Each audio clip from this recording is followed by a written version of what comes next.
আসসালামু আলাইকুম রহমতুল্লাহ। যারা আমাদের এই স্ট্যান্ডগুলো নিয়েছেন তাদের জন্য মূলত আজকের এই ভিডিওটি।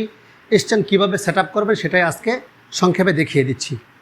প্রথমত এই দুই পাশে এই দুইটা মূল স্ট্যান্ড এটা আগে হাতে নেবেন, হাতে নিয়ে এই দুই পাশে দাঁড় করাবেন।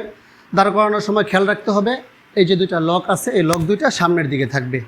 এরপর তিনটা টানা পাইপ দেওয়া থাকবে, এরকম তিনটা টানা পাইপ। এই তিনটা টানা পাইপের মধ্যে যেই পাইপটি এই যে এরকম লক সিস্টেম, এই লক সিস্টেম এই একটা টানা পাইপ এটা এইরকমভাবে এই উপরে লাগাবেন।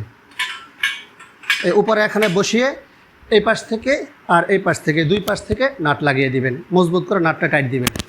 এরপরে এই সমান মাথা, দুই মাথায় সমান এরকম দুইটা টানা পাইপ থাকবে।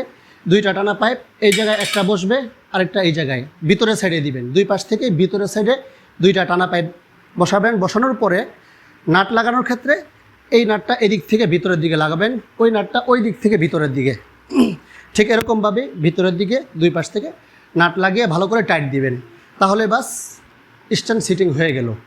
এরপরে এরকম একটা লক দেখতে পাবেন, এই লকটা যে কোনো এক মাথায় এভাবে লাগিয়ে দিবেন। এটা কিভাবে লাগাবেন বোর্ডের সাথে দেখাচ্ছি।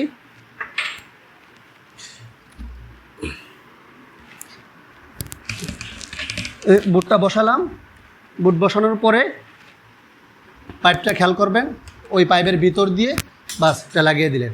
ওকে, আর বোর্ড পরে যাওয়ার কোনো সম্ভাবনা নেই, বোর্ড ফিটিং হয়ে গেল। আবার যখন প্রয়োজন পড়বে এটা চাপ দিয়ে ধরে এটা খুলে বোর্ডটা ঘুরিয়ে অপর পাশ ব্যবহার করতে পারবেন। এই ছিল আজকের ভিডিও। আশা করি এই ভিডিওটি দেখার পরে স্ট্যান্ড সেট আপের ক্ষেত্রে আর কোনো সমস্যা থাকবে না। তারপরও বুঝতে অসুবিধা হলে আমাকে নক দিবেন, সবসময় সাপোর্ট দেওয়ার জন্য আমি প্রস্তুত আছি।